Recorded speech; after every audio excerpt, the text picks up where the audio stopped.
ఎందుకంటే ఎప్పుడైనా బాగా స్ట్రెస్ ఉంటే ఆయన వీడియోలు నాకు చాలా కామెడీగా అనిపించాయి.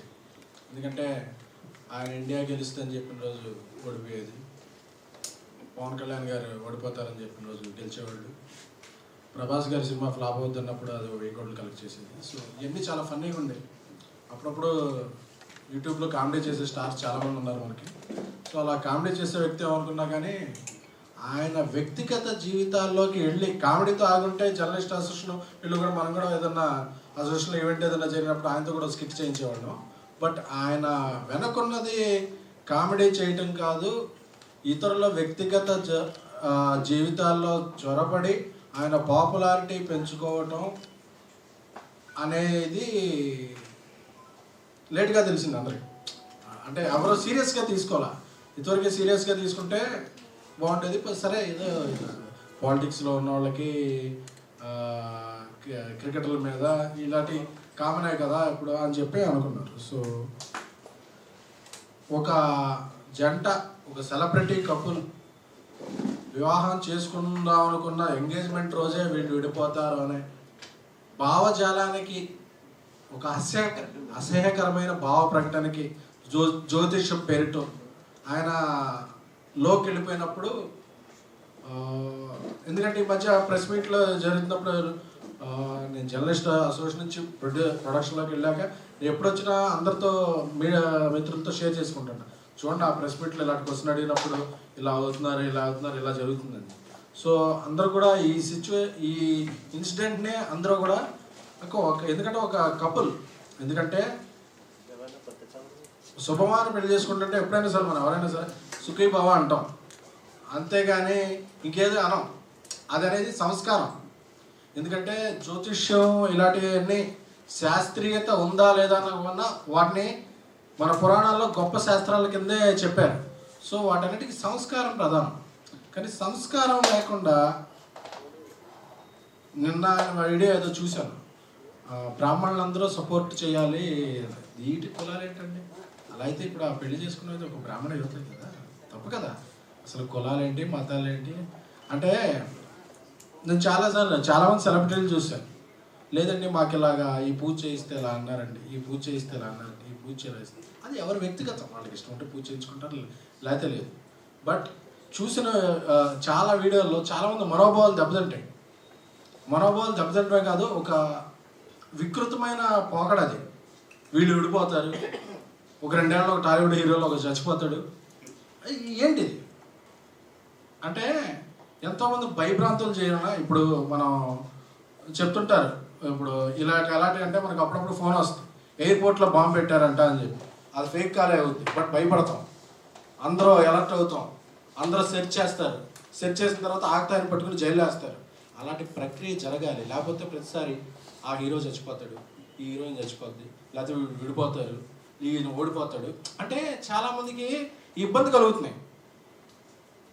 సో పొలిటికల్ ప్రెడిక్షన్స్ వీటిని మనం వాళ్ళ విజ్ఞతకి వదిలేసిన, ఇక కుటుంబాల మధ్య కూడా ఒక వివాహ వ్యవస్థలో కూడా ఇటువంటి పర్సనల్ జీవితాల్లో కూడా జ్వరపడుతున్నప్పుడు జర్నలిస్ట్ అసోసియేషన్, ఎందుకంటే జర్నలిస్ట్ అసోసియేషన్ జర్నలిస్టుల సంక్షేమం కొరకు, అలాగే film chamber, director association, produce council అందరితో కూడా అన్ని రకాలుగా ఒక 24 క్రాఫ్ట్స్లో ఒక భాగంగా ఉన్న వాళ్ళందరితో కూడా సమన్వయం చేసుకుంటూ ఒక ఫిల్మ్ ఇండస్ట్రీలో ఒక మంచి వాతావరణాన్ని క్రియేట్ చేసే విధంగా journalist association, digital media association, ఇన్ని అసోసియేషన్లు కలిసి ఉన్న టైంలో ఇలాంటిది మనం ఒక చర్య తీసుకోవాలని చెప్పి రాంబాబు గారు అందరూ చర్చించుకొని అందరూ ఏకగ్రీవంగా వెళ్ళి సార్ ఇది మహిళా కమిషన్కి ఆ రోజు ఇది పెట్టారు. అంటే నువ్వు ఎంతమందిని అన్నావు, ఇన్ని మాటలు అన్నప్పుడు ఎవరు రియాక్షన్ రాలని సేపు చాలామంది ఓహో నేను ఇది అని. ఒకసారి ఎవరైనా రియాక్షన్ ఇది అంటే మమ్మల్ని బ్లాక్మెయిల్ చేశారు, మీడియా వాళ్ళకి మెయిల్ చేసుకుంటాకే టైం ఉండదు, బ్లాక్మెయిల్ అక్కడ చేస్తారండి. సో జ్యోతిష్ శాస్త్రంలో మీరు చూడాల్సింది విధి, నిధి కాదు. అంటే మీరు ఆ ట్రెజర్కి అలవాటు పడిపోయారు, నాది 10,000 గంటకి 6 నెలలకి ఇది అంటే 4 కాల్స్ వస్తుంటే నేను కూడా చాలాసార్లు చూసా, ఆ బ్యాంక్ అకౌంట్ మార్చుకోండి, మీరు ఏమైనా చేసుకోండి, నమ్మేవాళ్ళని మోసపోయే వాళ్ళు అంతకాలం మోసం చేస్తూనే ఉంటారు, అది మనకు అనవసరం. మీరు చేసుకోండి. కాకపోతే దీన్ని సెలబ్రిటీలను అడ్డు పెట్టుకుని వాళ్ళ జీవితాలను ఇది పెట్టుకుని, ఎందుకంటే నేను ఇంటర్వ్యూలు కూడా చూశాను.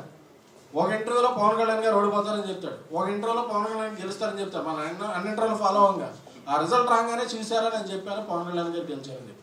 ఒక జర్నలిస్టు పొద్దు నుంచి రాత్రి వరకు కష్టపడితే ఒక ఐటమ్ వేస్తాడు. విలాసవంతంగా ట్రిప్పులు, ఎంజాయ్మెంట్స్, ఎంటర్టైన్మెంట్స్తో కూడుకున్న ఫామ్ హౌస్లు ఏమి ఉండవు. నెల జీతంతో పొద్దు నుంచి రాత్రి వరకు కష్టపడతారు. అంటే వాళ్ళు ప్రశ్నిస్తే బెదిరింపులక. మీరు అన్నారు కదా, వితౌట్ ఎవిడెన్స్ మీరు ఆడియో రిలీజ్ చేసేసి ప్రేమ కానీ, రాంబాబు కానీ అండ్ మూర్తి గారు కానీ విజువల్స్లో ఉన్నాయి. అక్కడ అమర్ అనే పర్సన్ ఐడెంటిటీ కార్డు మీరు మెన్షన్ చేయాల్సింది, అక్కడ ఐడెంటిటీ కార్డు కూడా లేదు. ఏం లేనప్పుడు మీ సొంతంగా మీ డిజిటల్ దాంట్లో మీరు అలా వేయడం తప్పు కదా. ఒక మాట మిమ్మల్ని అంటే తప్పు వచ్చేసింది. మీరు ప్రపంచాన్ని, ఈవెన్ అంబానీ ఫ్యామిలీని కూడా మీకు కొంచెం మర్యాద తక్కువ వస్తే వాళ్ళని కూడా మీరు మాకు ఇలా మర్యాద తగ్గిందని చెప్పి మీరు తెప్పికొట్టిన సందర్భాలు కూడా ఉన్నాయి. సో అక్కడ మీ వరకు ఒకలాగా, సొసైటీ అంతా అంటే మీ కాళ్ళ దగ్గర మీరేమనుకుంటే అలాగా. కేవలం జ్యోతిష్యం పేరుతో మీరు చేస్తుంది దందా కాదా?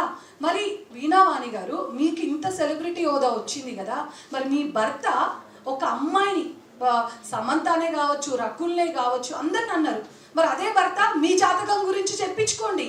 మరి మీరు ఉంటారా? ఇప్పుడు ఇన్ని ఆరోపణలు వచ్చాయి కదా, ఎన్ని సంవత్సరాలు మీ ఇద్దరు కలిసి ఉంటారు? అలా ఎవరైనా ఏ సోషల్ మీడియా అయినా మీ గురించి చేశారా? ఎందుకు ఇతర ఆడవాళ్ళే కానీ జర్నలిజం మీడియా రంగాన్ని మీరు బురద చల్లుతున్నారు. మాలాంటి వాళ్ళం కనీసం ఉండడానికి నీడ లేని వాళ్ళం కూడా ఉన్నామమ్మా. జర్నలిస్ట్ సంస్థల్లో చాలా మంది కష్టపడుతున్నారు. విత్ ఎవిడెన్స్ ఉంటేనే వాళ్ళు ఆరోపణలు చేస్తారు, మాట్లాడతారు. మీరు ఏదో ఎస్కేప్ అవ్వడానికి, ఎక్స్ప్లెనేషన్ ఇచ్చుకోవడం కోసం అవతల వాళ్ళపైన నిందలేయడం ఎంతవరకు కరెక్ట్? మీరు నిందలేశారు కదా, మేము పోరాడడానికి మేము రెడీ ఉన్నాం. మరి మీరు రెడీ ఉన్నారా? ఇప్పుడు ఆ ఆడియో రిలీజ్ ఎవరైతే ఉన్నారో అమర్ అనే పర్సన్ TV5 సంస్థలో కానీ ఎక్కడ పనిచేయట్లేదు. ఆ పర్సన్ లేని పర్సన్ని ఆడియో ఎలా వస్తుంది? ఇప్పుడు మీరు చేసినట్టు అట్లా ఫేక్ క్రియేట్ చేస్తే ఎలా ఉంటుంది? మాకు అవన్నీ అవసరం లేవు. చట్టం ఉంది, లీగల్ ఉంది. మీకు ఇన్ని ప్రాబ్లమ్స్, ఈవెన్ బెదిరింపులకు వాళ్ళు పాల్పడినా you have any all rights మీకు ఉన్నాయి. మీరు ఉమెన్ కమిషన్కి వెళ్ళి అక్కడ ఎక్స్ప్లెనేషన్ ఇచ్చుకోండి, అండ్ డిపార్ట్మెంట్కి వెళ్ళండి, లీగల్కి వెళ్ళండి. ఇన్ని ఉన్నాయి. మీకు తెలీదా? లీగల్ టర్మ్స్ తెలీదా? డిజిటల్ మీడియాలో ఉన్నప్పుడు ఒకరి వ్యక్తిగత జీవితం పైన అసలు ఇవ్వడం కూడా తప్పే. డిజిటల్ మీడియాలో యూట్యూబ్ ఛానల్స్ కూడా ఇవ్వద్దు. డిఫామేషన్ కేసు పడుతుంది. మీ భర్త పైన ఎన్ని డిఫామేషన్ కేసులు పడాలి? అంటే వీళ్ళ బిజీ లైఫ్లో వీళ్ళు ఉంటారు అని చెప్పి మీకు నచ్చినట్టు మీరు మాట్లాడితే, వన్స్ ఇప్పుడు ఇన్ని రోజులు మీకు నచ్చినట్టు చేశారు, ఇప్పుడు అందరూ ఒక టీమ్గా ఫామ్ అయ్యారు. ఫామ్ అయినప్పుడు ఆయన చూసుకుంటాడు. మీకెందుకమ్మా? మీ సెలబ్రిటీ, మీ మ్యూజిక్ వరల్డ్, మరి జాతకాల విషయంలో మీ పాత్ర ఉంది అని ముందు నుంచి మరి మీ డిజిటల్ దాంట్లో కూడా మీరు టెలికాస్ట్ చేసుకోవచ్చు కదా. అసలు చాలా మందికి వేణుస్వామి గారి భార్య అనేది ఈ మధ్య కాలంలో అందరికీ తెలిసింది. మీకున్న గుర్తింపు అది. సో మీ ఉన్న గుర్తింపుని మీ భర్తకు మీరు సపోర్ట్ చేస్తున్నారు అంటే, మీరు ఒక మాట అన్నారు జర్నలిస్ట్ అని చెప్పి. ఆ జర్నలిస్ట్ అనేది చాలా హార్డ్ వర్క్ చేసి మీరు ఆ ఫీల్డ్లోకి వెళ్ళి ఒక ఇంటర్వ్యూస్ చేసి అన్ని రకాలుగా మీరు కష్టపడ్డారు కదా. మీకు తెలీదా జర్నలిస్టులు ఎవిడెన్స్లు ఉంటేనే మాట్లాడతారు, లేకపోతే మాట్లాడరని? మీకు అన్ని రైట్స్ ఉన్నాయి. ఇప్పుడు మూర్తి గారు కానీ మీరు ఇన్ని అంటున్నారు కదా ఆరోపణలు. అసలు ప్రేమ గారు ఎక్కడున్నారు? నెదర్లాండ్స్ ఎక్కడో ఉన్నారు. ఆవిడ జూబ్లీ హిల్స్ దగ్గరకు వచ్చింది, రాజేష్. ఇవన్నీ కల్పితాలు. అసలు ఆవిడ ఇక్కడ ఉన్నది, అవన్నీ ప్రూఫ్స్ చూపించండి. మీ తరపున పోరాడతాం. లేదు అంటే మీరు అన్నదానికి ప్రతిదీ మాకు ఎక్స్ప్లెనేషన్ కావాలి. చట్టపరంగా మీ పైన ఎలాంటి అలిగేషన్స్ వచ్చినా, ఈవెన్ మీ ఫ్యాన్స్ చాలా మంది కంప్లైంట్స్ ఇచ్చారు. అన్ని కేసెస్ బుక్ చేయాలి. దీని తరపున జర్నలిస్ట్ యూనియనే కాదు, ప్రెస్ క్లబ్ తరపున మేము కూడా పోరాటం చేయడానికి రెడీ. అందరికీ నమస్కారం. ఫ్రెండ్స్ అందరికీ, జాతకం అంటే చాలా వ్యక్తిగతమైనది. ఒక జాతకం చూపించి ఆ జాతకాన్ని బూచిలాగా చూపించేసి అందరి దగ్గర రకరకాల వేషాలు వేసుకుంటూ అందరినీ నెగిటివ్ థాట్లోకి తీసుకెళ్ళి, అహో ఇతను కదా ఇలా చెప్తాడు, ఇతను చెప్పేది జరుగుతుంది అన్నట్టుగా అందరినీ ఒక మీమాంసలో ఉంచి ఆయన ఇప్పటిదాకా పబ్బం గడుపుకున్నారేమో. కానీ వేణుస్వామి గారు, మీరు చాలా గౌరవమైన వృత్తిలో ఉన్నారు. సనాతన ధర్మం అనేది ఈ రోజు నుంచి ప్రారంభమైంది కాదు, కొన్ని వేల సంవత్సరాల నుంచి స్టార్ట్ అయింది. ఈ సనాతన ధర్మాన్ని అడ్డం పెట్టుకొని ఇప్పటిదాకా మీరు వేరే వేరే సెలబ్రిటీల మీద, ఎవరు కేసులు పెట్టలేని వాళ్ళ మీద, ఎవరెవరో విడిపోతారనో ఎవరెవరో కలుసుకుంటారనో మీరు చెప్పిన బూచి మాటలకి, మాయ మాటలకి, ఇక్కడ మీరు ఇవాళ మాట్లాడిన మాటలకి సంబంధమే లేదండి. వీళ్ళు మాట్లాడేదంతా కూడా 24 గంటల్ని తమ భుజాల మీద వేసుకొని ప్రతి నిమిషం కూడా న్యూస్ని చేరవేసే జర్నలిస్టులు మేమందరం. ఎంతో కష్టపడి 25 ఏళ్ళు, 30 ఏళ్ళు, 40 ఏళ్ళు ఇండస్ట్రీలో ఉన్న వాళ్ళందరూ కూడా ఎంతో కష్టపడుతున్నారు. ఎంతో నీతిగా, నిజాయితీగా ఒకళ్ళకి కష్టం వచ్చిందంటే వాళ్ళ పక్కన నించుంటాం. అలాంటి జర్నలిస్టులను పట్టుకొని మీరు అనవసరమైన ఆర్భాటాలు చేయబోతున్నారు. చాలా దారుణమైన పరిస్థితి, చాలా దుష్పరిణామం. మీరు చాలా గట్టిగా ఎదుర్కొంటారు. ఇప్పటిదాకా మీరు ఎప్పుడు చూసుంటారు. ఏంటి నేనేం చెప్పినా జరిగిపోద్ది అనుకునే ఒక పరిస్థితి నుంచి ఓకే కీప్ క్వైట్గా ఉండాలి, సైలెన్స్గా ఉండాలి అనే పరిస్థితికి ఇప్పుడు వస్తారు. రీసెంట్గా మొన్నటిదాకా మీ నోరు పెట్టడెగితే ఈరోజు సడన్గా 4-5 రోజులు బట్టి మీ ఇంట్లో వాళ్ళు కూడా వచ్చి మాట్లాడుతున్నారు. లేడీస్ మీద చాలా గౌరవం ఉంటుంది మాకు. మేమందరం కూడా స్త్రీని అమ్మలాగా, అక్కలాగా, చెల్లిలాగా పూజిస్తాం. మీకు కూడా తెలుసు, ఒకళ్ళని మాట అనే ముందు ఆచి తూచి మాటాలి. అసలు ఈ దేశంలోనే లేని మనిషి గురించి వచ్చి పక్కా ప్లానింగ్తో మీరేదో మీడియా కబుర్లు వెళ్తే మీడియా వాళ్ళ దగ్గరే మీ చేష్టలు అంటే అసలు కుదరదు. ఇట్లాంటి కథలు మేము చాలా అల్లగలం. మా దగ్గర అసలు అట్లాంటివి పెట్టుకోవద్దు, జాగ్రత్తగా ఉండండి. ఇప్పుడు ఏదైనా కూడా ఇది ఒక్కటే కేసు కోసం వీళ్ళు రియాక్ట్ అయ్యారు అనుకోవద్దు. గతంలో కూడా Telugu film media, digital media association చాలా స్ట్రాంగ్ అవుతుంది. ఎవరికి ఏ కష్టం వచ్చినా, ఎలాంటి తమ్నైల్స్, బ్యాడ్ తమ్నైల్స్ పెట్టినా వాళ్ళందరి మీద తగు చర్యలు తీసుకునే విధంగా మా టీం మొత్తం, రాంబాబు గారు, లక్ష్మీనారాయణ గారు, ప్రేమ గారు, మూర్తి గారు అందరూ కూడా ప్రతి ఒక్కళ్ళు కూడా వెళ్ళి ఎవరెవరికి ఏం కష్టాలు వచ్చినాయని అన్నీ నోట్ చేసుకుంటున్నాం.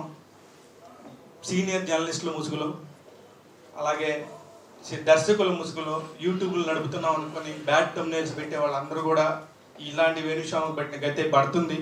జాగ్రత్తగా ఉండండి. ఎటువంటి పరిస్థితుల్లోనూ న్యాయం వైపు ఉండడానికి ప్రయత్నించండి. దీనికంటే మేమందరం న్యాయం వైపే ఉంటామని చెప్పేసి సవినయంగా మనవి చేస్తూ, ఇలాంటి కార్యక్రమాలు చేసినప్పుడు ఎవరి మీద పడితే వాళ్ళ మీద బోర్లు చల్లడానికి ప్రయత్నించొద్దు. ఇలా చూస్తూ ఊరుకోవడానికి గత రోజుల్లాగా లేవు. అన్ని నియమాలు కఠినంగా తీసుకోవడానికి, మాకు సపోర్ట్ చేయడానికి తెలుగు సినిమా ఇండస్ట్రీ మొత్తం మాతోనే ఉంది. చూసుకుంటా ఉండండి, జాగ్రత్తగా ఉండండి.